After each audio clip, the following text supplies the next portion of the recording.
बिस्मिल्लाहिर्रहमानिर्रहीम। तमाम देखने और सुनने वालों को अली मासूम की जानिब से अस्सलामु अलैकुम वरहमतुल्लाहि वबरकातुहू। जब से हमने होश संभाला है, हमने देखा है फ़लस्तीन का हाल, हमने देखा है शाम का हाल, हमने लीबिया को भी देखा, हमने इराक़ को भी देखा, हमने अफ़गानिस्तान को भी देखा और अभी हाल ही में हमने देखा है कश्मीर को। ये जो जितने भी मुल्क हैं, ये सारे मुसलमान ममालिक थे। जब से हमने देखा है सिर्फ़ और सिर्फ़ दहशतगर्दी जो है वो सिर्फ़ और सिर्फ़ मुस्लिम ममालिक में हो रही है। अफ़गानिस्तान में हुई, शाम में हुई, लीबिया में हुई, इराक़ में हुई, कश्मीर में हुई, फ़लस्तीन में हुई। ये सारे जो मुल्क हैं ये मुसलमान हैं। दहशतगर्द कौन है जिन्होंने हमला किया? वो सारे के सारे काफ़िर हैं। मज़हब उनका कोई भी हो, लेकिन हैं वो काफ़िर सारे के सारे। तो जब ये दहशतगर्दाना हमले हो रहे थे, तो पूरी दुनिया में जो मज़म्मत है, ये जो ताज़ियत आप कह रहे हैं, सबसे पहले करने वाले थे वो मुसलमान थे। इन्होंने मज़म्मत की है। जब फ़लस्तीन पे पहली बार इसराइल ने हमला किया, तो मुसलमानों ने मज़म्मत की। जब इराक़ पे हमला किया, शाम पे किया, लीबिया पे किया, अफ़गानिस्तान पे किया और कश्मीर पे किया, तो हमने किया मज़म्मत। हमने तब भी मज़म्मत की थी, हमने आज भी मज़म्मत की है। तो मुझे बताएँ कि आज तक मज़म्मत करने का कोई फ़ायदा हुआ? आपने करारदाद पास कर दी, आपने आज जो ओआईसी का इजलास हुआ, इसमें आपने करारदाद पास कर दी। भाई करारदाद मज़म्मती करारदाद आपने पास कर दी, उसका आप फ़ायदा बता दें क्या होगा? जो इसराइल है वो अपना काम कर रहा है, जो इराक़ पे हो गया वो हो गया, शाम में जो हो रहा है वो आपके सामने है, कश्मीर में जो हो रहा है वो आपके सामने है, अफ़गानिस्तान में जो अमेरिका ने किया है वो आपके सामने है। आप मज़म्मतें करते रह गए थे और जो कुफ़ार हैं वो आप पे चढ़ाई करते गए, वो आपसे इंतकाम लेते गए, वो आपको मारते गए। उन्होंने आपको मार भी लिया, उन्होंने आपसे सब कुछ छीन भी लिया, उन्होंने आपकी जो ज़मीनें इन पे हमला कर भी दिया, उन्होंने आपको तबाह भी कर दिया, उन्होंने आपका पैसा, आपका जान माल सब कुछ दाँव पे लगा के और उन्होंने आपको ही दहशतगर्द बना दिया। तो आपने क्या किया है? मज़म्मत।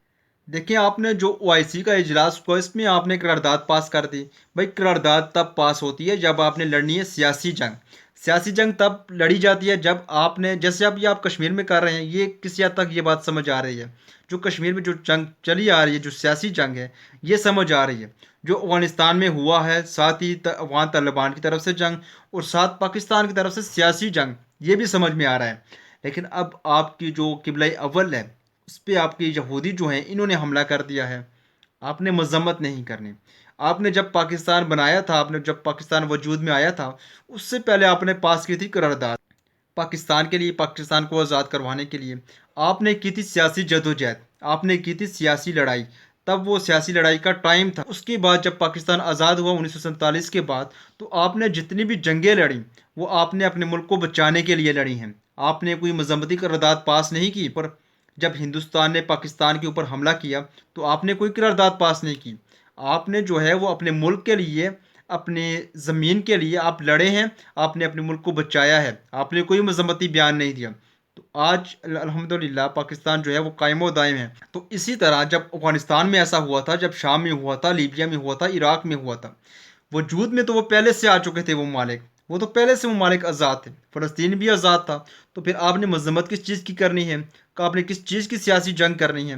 आपने अब मौके पे आके, आपने अब सामने आके लड़ाई लड़नी है। आपने उन ममालिक जो हैं उनको बचाना है। उनको बचाने के लिए अल्लाह पाक ने आपसे कहा कि आपने जिहाद करना है, आपके ऊपर जिहाद फ़र्ज़ कर दिया गया।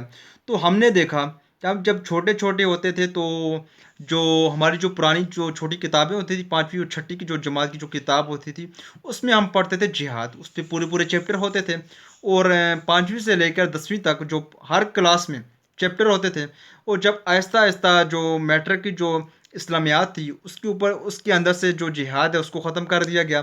फिर 9th की जमात से ख़त्म कर दिया गया, 8वीं की जमात से, 5वीं की जमात से, तीसरी की जमात से, दूसरी की जमात से और यहाँ तक के जो तालीमी निसाब है, इसके अंदर से जिहाद तक का नामो-निशान जो है वो ख़त्म कर दिया गया। किसने ख़त्म किया? क्यों ख़त्म किया?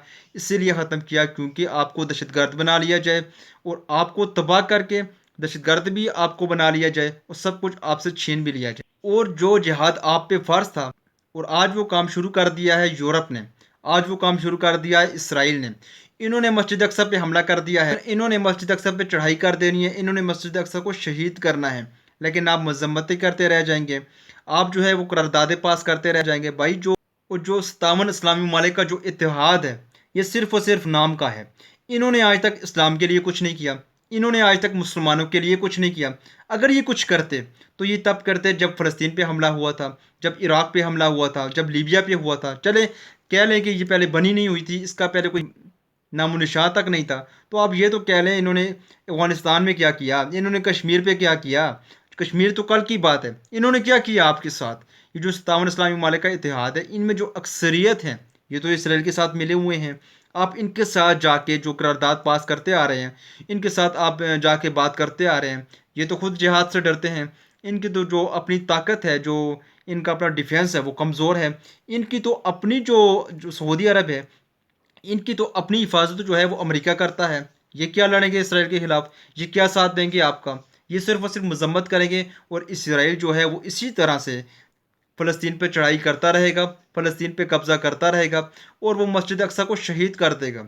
और चलें किसी हद तक आपकी जो मजम्मत है, जो आप कहते हैं भाई शदीद अल्फाज में मजम्मत, पता नहीं आपको ये लफ्ज़ किसने सिखा दिया कि जब भी मुसलमानों पे हमला हुआ, जब भी मुसलमान तबाह हुए, जब भी कुछ ऐसा हुआ तो आपने मजम्मत करके आपने ये समझा कि हमारा हक जो है वो अदा हो चुका है। जो अपोजिशन में बैठी लीडरशिप है, इनका तो मजम्मत भी इनसे नहीं हो रही।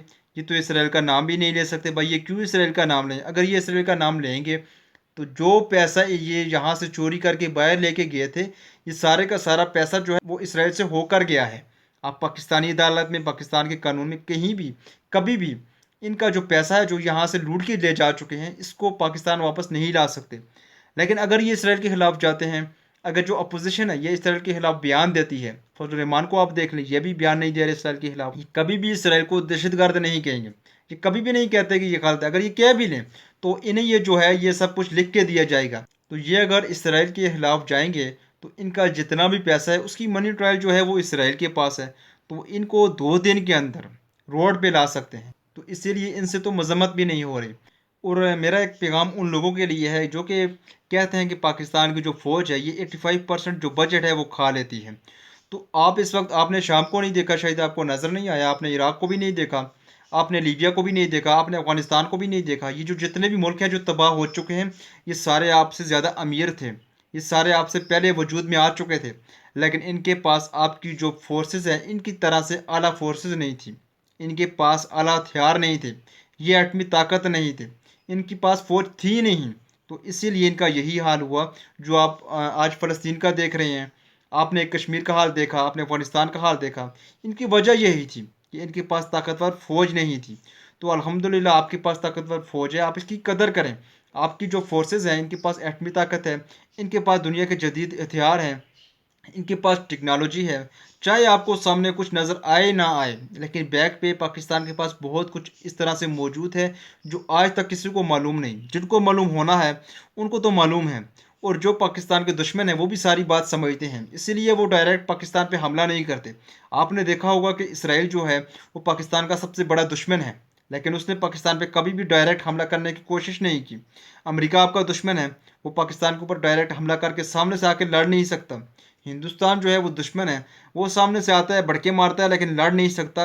अगर लड़ा तो आपने 27 फरवरी को उसका हाल आपने देखा होगा कि किस तरह से पाकिस्तान की जो फोर्सेस हैं इन्होंने हिंदुस्तान को सरप्राइज़ दिया था। तो इसीलिए इस फ़ौज की कदर करें, अपने मुल्क की कदर करें। आप एक आज़ाद मुल्क में हैं, आप इसकी कदर करें।